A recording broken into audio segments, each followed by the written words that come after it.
Mon ex me manque, que faire? C'est la question qu'on me pose très régulièrement par email ou dans les coachings que je donne sur le site je récupère mon ex.com.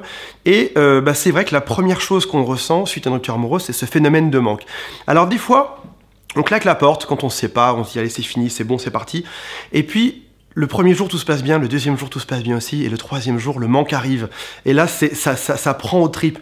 Et on sent arriver par vagues successives de plus en plus, comme un espèce de drogué qui aurait pas eu sa dose de drogue pour la journée. On sent que c'est utile, on sent que c'est nécessaire et qu'on en a vraiment besoin.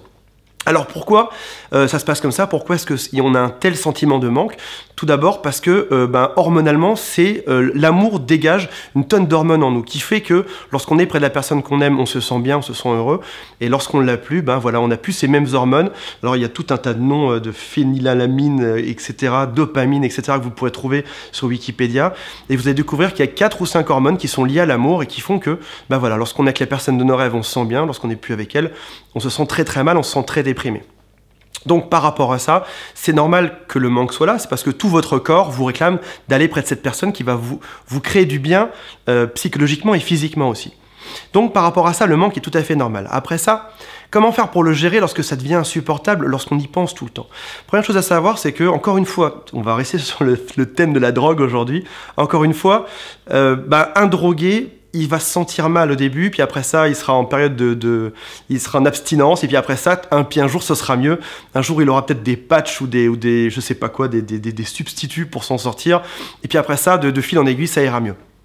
Peut-être qu'aujourd'hui, votre substitut, c'est de faire ce qui s'appelle une relation rebond, donc de sortir avec quelqu'un d'autre pour penser à autre chose, pour s'éclater un peu.